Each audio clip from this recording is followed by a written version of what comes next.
Welcome to the Security Guy and CIA Spy. I am Robert Tessiliano, the Security Guy, and this is Peter Warmka. I guess I'm the CIA spy, former retired. And I was going to say Orlando. I could be anywhere in the world right now, but yeah, I will try to fool the audience. I'm in Orlando. And where are you, Robert?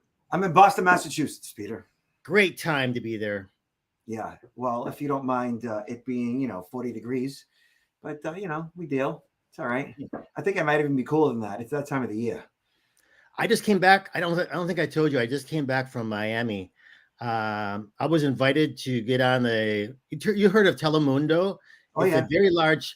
It's the largest. I mean, it's one of the largest networks in Spanish that reaches households throughout North America as well as all of Latin America. And I had an interview on their show about AI threats and about my book that was recently released in Spanish.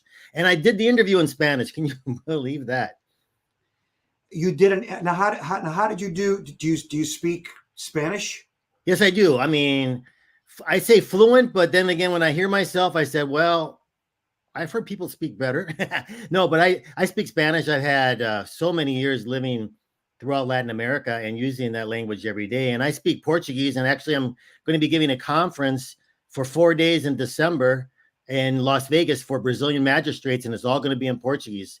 I know it's not easy. It's not easy, but some people prefer to have the presentation done in, their language, because otherwise if you hire, a translator or interpreter, the time it takes for you to speak, for the interpreter to speak, and then it's kind of like you lose the flow. So yeah, I've been trying, but I'm not going to go to any other languages.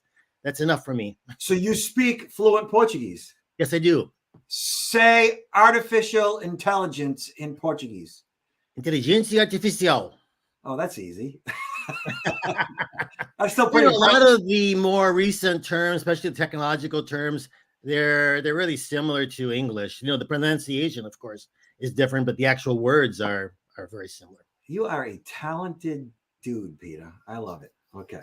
All right. So that being said, we're going to be speaking to artificial intelligence and a variety of scams, specifically voice cloning, deep fakes.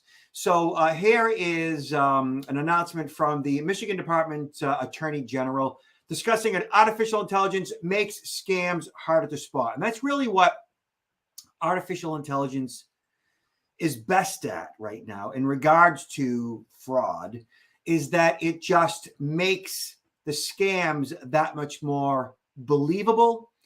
It makes the scams that much more feasible. And just like any other artificial intelligence tool, it generates the scams, both video and audio and via text. So I think we're going to see a huge, or at least very, very significant rise in our statistics regarding scams, and fraudsters using this and with success and people being scammed out of money. I think there's going to be a huge increase during this year and even more in 2024. We're going to see it. Okay. Well, right here it says AI is the technology that gives a computer the ability to think and learn on its own. It's the simulation of human intelligence into machines to do things normally done by humans. Using AI, computers can learn to see, understand, and translate spoken and written language. Essentially, what they're saying is that AI, if not now, eventually will do it better than humans. AI provides many benefits to society. It's used to develop tools and methods to protect computerized systems and any personal information they hold. It can teach computers to detect when other computers are trying to breach their cybersecurity measures. It can quickly analyze data and make recommendations with increased accuracy, reducing human error. Got it? So even though AI provides many benefits, like any other technology, it can be used for malicious purposes. Okay? So AI allows scammers to easily create and personalize scams to make them more convincing. It uses personal information pulled from social media profiles and other online sources to tailor the scam to you. So customizable scams, spear phishing, they may say, can be used to create deep fake audio and video clips to trick us. Using technology, scammers can collect audio data to clone a person's voice, that seems to be the most effective way that AI is being used right now. They may clone a child's voice, a grandchild, or other family members. The imposter will call, possibly spoofing a phone number. We know caller ID spoofing, that's doable. To show the loved one's phone number on your caller ID. They may claim to be in serious trouble and beg the relatives to send money. Hearing a loved one's voice and seeing their phone number on your caller ID is convincing enough and motivates us to respond to the request. This has been around for a while. I mean, this technology has been around for a while, and the use of AI to clone voices has been around for a while. About a year and a half ago, it took approximately 60 seconds of voice sampling to be able to actually make a pretty decent clone of the voice. Now it's down to 5 seconds of sample to produce a deepfake voice cloning. So it doesn't take much to get that, right? An individual can just call you. I mean, a person would answer the phone and they wouldn't even have to get into a conversation per se. They could just say, the person's answering, hello, who's there? And they got enough. Or if you let the call go to your voicemail and you use your personal voice for your voicemail greeting, that's another way that they can obtain the sampling of your voice. Very simple. Yeah, and with me and you, we're all over the web.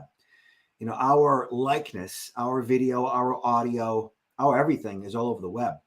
And so basically recreating you and I via artificial intelligence wouldn't be difficult at all.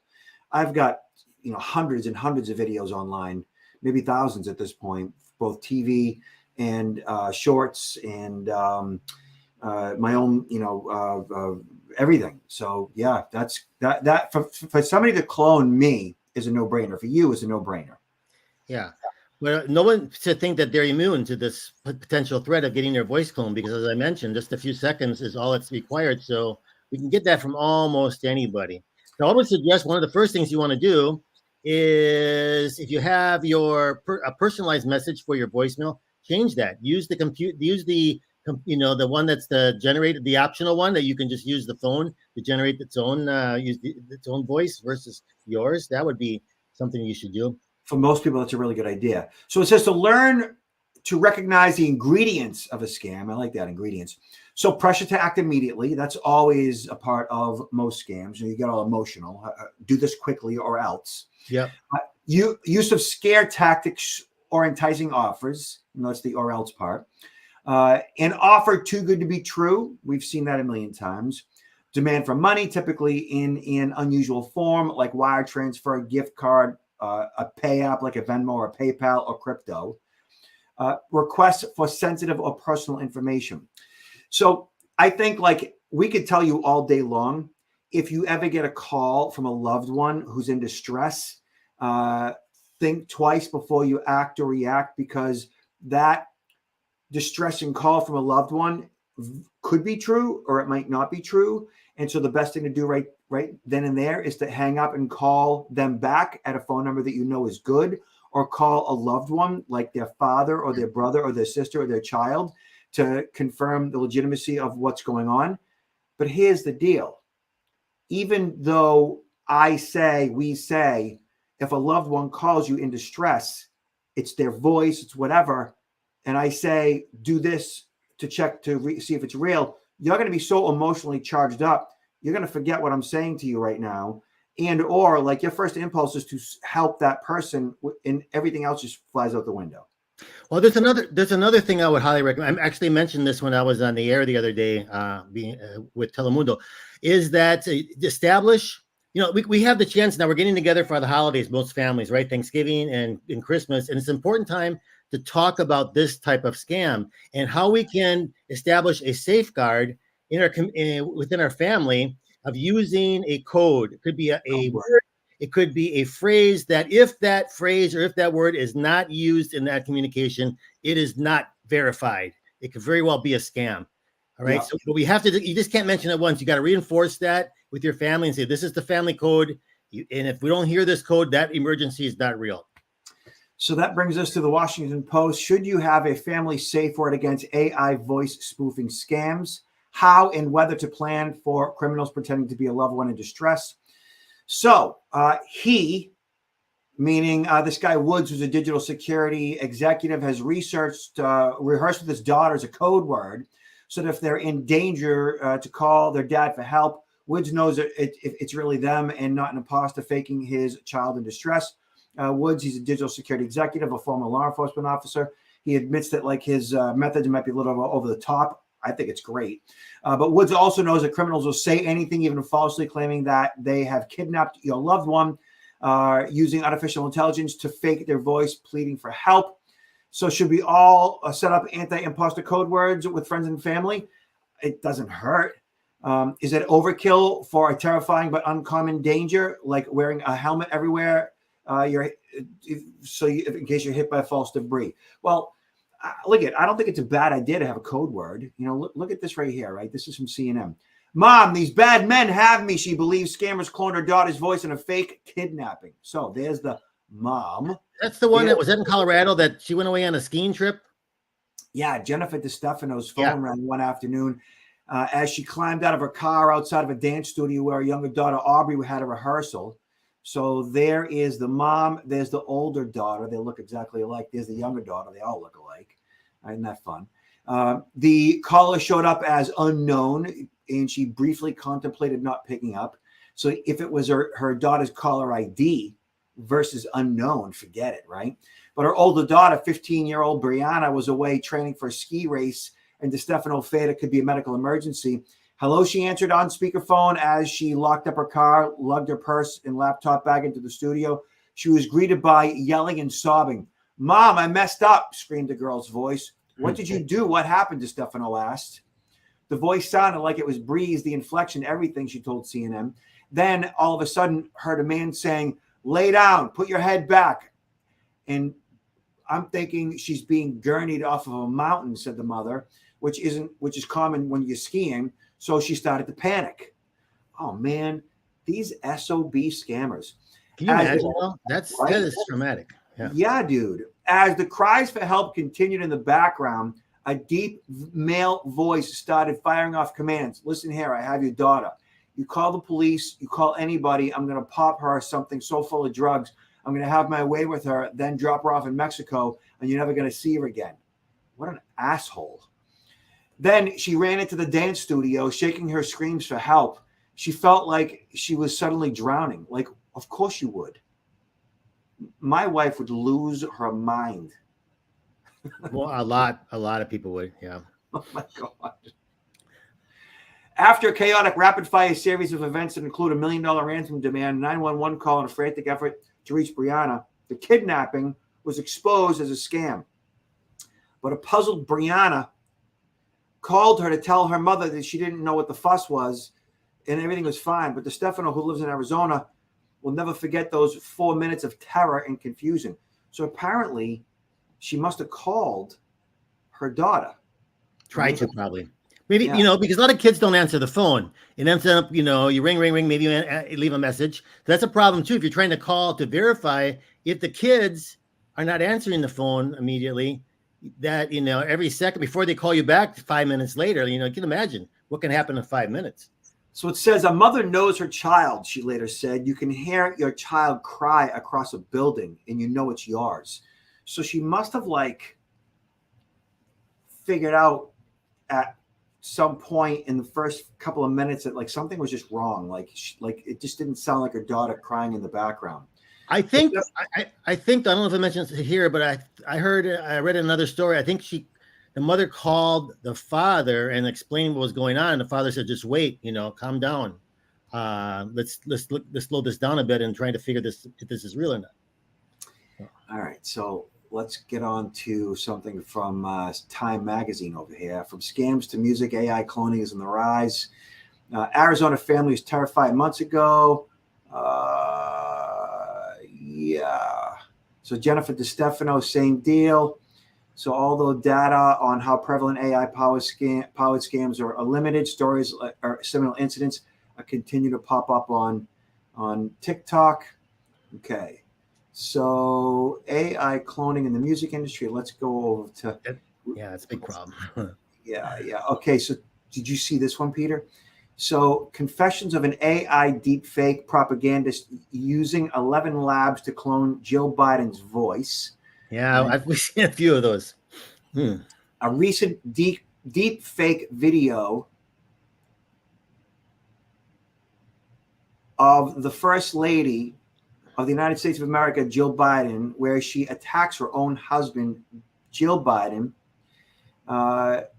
showed up on YouTube. Created by filmmaker and producer Ken Lurt, the video depicts Jill Biden delivering a speech critical of President Biden's policies regarding ongoing Israeli-Palestinian conflict. We haven't talked about that at all, Peter. That is just awful. Using machine learning techniques, Lurt was able to generate a realistic sounding voice for Jill Biden, delivering remarks attacking the president for supporting airstrikes in Gaza. Well, I'm going to attempt to play this, Peter. I don't know if you're going to hear it. Let me nod your head if you can hear this, all right? You ready?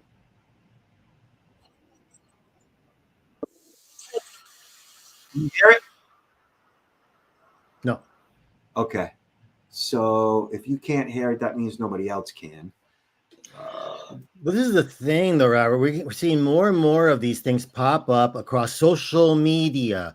This is why, I mean, I've been moving myself away from social media when it comes to getting my news.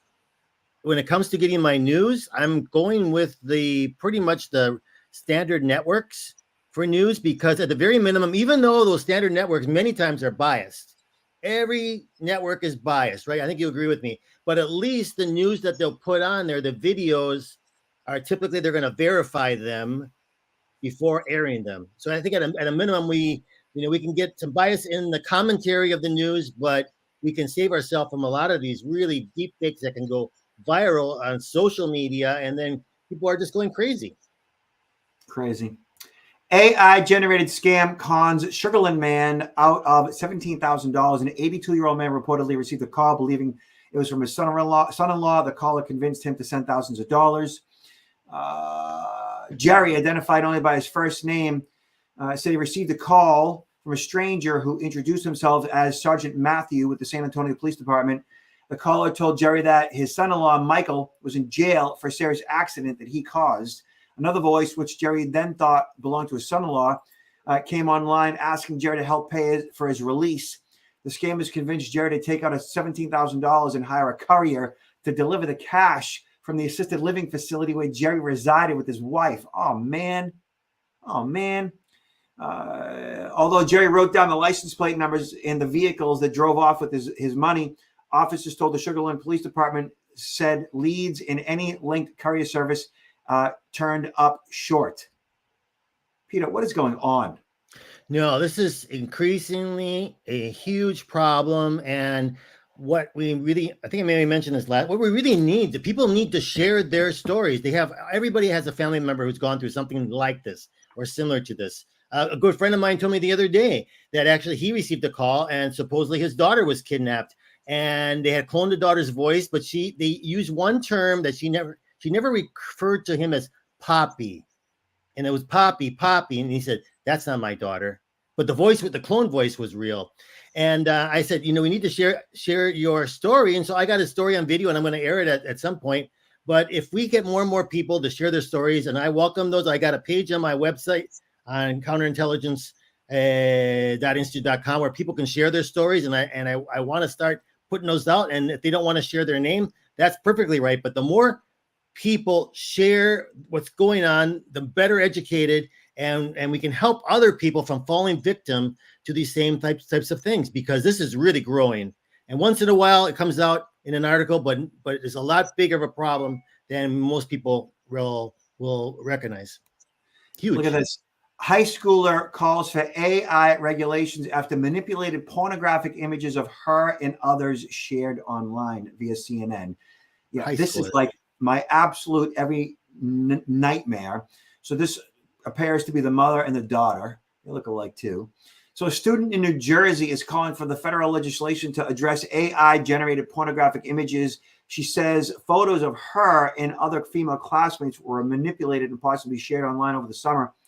Westfield High student and her mother have expressed frustration of what they say is a lack of legal recourse in place to protect victims of AI pornography. In this situation, there's some boys or a boy that's to be determined who created without the consent of the girls inappropriate images, the mother said, speaking with CNN. The daughter, who said she was among more than 30 female students in her high school whose photos were manipulated and possibly shared publicly, is demanding accountability from the school and local, state, and government officials. School administrators became aware of the incident in October when students informed them of the images were created and possibly shared over the internet. There was a great deal of concern about who had images created of them, and they were shared, said the principal. At this time, we believe that any created images have been deleted and are not being circulated. And the school went on to, talk about how they were involved they were notified and they were investigating, and that they were provided specific details, and that their networks, that none of the fraud propagated from their networks or the devices and so forth. And here's the deal, right? The problem here is that this is relatively uncharted territory. Okay. And they're likely using the faces or images of the, in this case, probably 17-year-olds, which are minors, and attaching them to adult bodies. Okay. Now, the question then becomes, is that considered child pornography? Mm-hmm. No, it's an adult body. Mm-hmm. Right. But I mean, this has been going on. I mean, maybe not so much with minors, but this is going back to at least 2017 when these images were uploaded to Reddit, where they took the likeness, they took the image, the face of a celebrity, particularly female, and superimposed that onto the bodies of porn stars. And since then, there's been a lot, not only in celebrities, but a lot of other, young women, probably still adults, but young women that have suffered from this sort of pornography being, delivered. And even if, for revenge scams, even if there was no intimate photograph exchange between a woman and her boyfriend, let's say, partners, that if they got into, decided to split and one was, wanted to impose a little bit of revenge, they could still produce a type of deep fake pornography image to try to, get back at them. So we've seen this for a long time now, and now it's getting, with nothing really being done about it from a legislative standpoint, except a few states have drafted or passed some legislation in regard to this, but only a handful of states. The federal government hasn't. And how far are we going to go? Are we never going to have anything to protect, our youth regarding this? So in 2022, Congress created a federal civil cause of action for victims of revenge porn. A complaint can seek compensatory and punitive damages and attorney's fees in such action. So state revenge porn laws, I think it's also known as non-consensual pornography or revenge porn laws, state to state. So I think that whether it's the actual physical body of the victim or it's just the face of the victim along with somebody else's body, I think that would be considered non-consensual pornography. Mm-hmm. So there is currently a law against it. And then even if it's AI generated, and then if it involves a child, then I think that they could probably prosecute that under child pornography. But just think about this for these young ladies that have this happen to them. I mean, when people get raped, it is tremendous trauma, right? But many times no one knows about it except the victim and the person that did it, but the victim just doesn't want anybody to know. Here, it's not rape, but in a sense, it's sort of like it's a violation when they all of a sudden they produce these images and they post them on the World Wide Web where everybody sees and believes or fascinates over that this person, that's their naked body, and they see their picture. What kind of trauma is that? And how can it ever be erased from the victim? I think. Well, I personally don't allow my children, 15 and 17 years old, to post their photographs online. That just doesn't happen. That hasn't happened yet. Now, that said, there's going to be a time when they are going to, and then and that's that. Hopefully not until they're 18 years old. Meanwhile, Peter, everybody else, keep your kids offline as much as you possibly can, at least their photographs. No need to post kids' pictures online. Adults, just be aware that this stuff is going on and know that it is against the law and that you have some form of, ability to report it. Whether that's any consolation is another story, but just be aware of it. and don't completely freak out if it does happen, because, it's the world that we live in today. And I think, people understand that's the world that we live in. So it's not the end of the world. Mm-hmm. For kids, though, that what I just said, it's not the end of the world. For kids with that type of pornography with them online, even if it's their face and not their body, they could be so devastated by stuff like that. We've seen situations where, kids have engaged in self-harm as a result of it. Well, even worse. I mean, there's a number of cases that are growing in regard to cyber sexual extortion, and these also target young people, high schoolers, where they will create these fake, deep fake images of them with their face superimposed upon a body in a sexual illicit situation, and then tell them that if you don't pay me this money, we're going to release this to your family and friends. And so these poor kids, even though they hadn't done anything wrong per se, now what are they going to do? And they're afraid to tell their parents. So they start to pay, right? They'll start paying the amount, whatever it is, a few $100 or $1,000, maybe on a credit card, that they find the money somehow. But that doesn't go away. It doesn't go away. They keep on coming back to them to try to get more and more money. And there have been cases of suicides. They really have, because these kids find there's no way out of this. This is a terrible problem. Yeah, parents, you need to talk to your kids, as far as like them posting stuff. And, I have a good friend whose son did the same thing, and, 17 years old. And I said, listen, like, so you spent the money in Bitcoin, whatever. At this point, just pay attention to your son. Like, just get him close to you. Like, just make sure that he's okay, because this is traumatic for him. And the more that he festers over this, the more upsetting it's going to be for him. Just stay close to your boy right now. Like, this is a parenting issue at this point. Pay attention to your boy's mental well-being at this point. Mm-hmm. Yeah. Well, all right, Peter. So tell everybody what you got going on. Well, right now I'm preparing to head over to, I'm going next week to Washington, D.C. to attend one of the major security conferences. I'm looking very much forward to that. And then shortly after, I'm going to be heading to Las Vegas to give a training workshop in Portuguese to the Brazilian magistrates. So anybody that's interested, though, and I'm preparing for next year, interested in having me come out and do a presentation, doing a workshop, especially focusing on AI threats these days, please reach out to me. You can find my information on counterintelligence-institute.com or my LinkedIn page. Yeah, and you can also get Peter's book, Why Are You Messing With Me? Senior Survival Guide for Privacy Security on Amazon. Yes, sir. Nice job. And for y'all want to touch base with me, we are at protectnowllc.com. That is protectnowllc.com. We presented a ton of real estate CE continuing education training programs. We've got a bunch coming up for lawyers. So just touch base if you're interested in that. Otherwise, Peter, final words. Take care of your family and loved ones and establish that code word, right, during the upcoming holidays. You won't regret it. Yeah. And be nice to each other. Thank you, Peter. Thank you, Robert.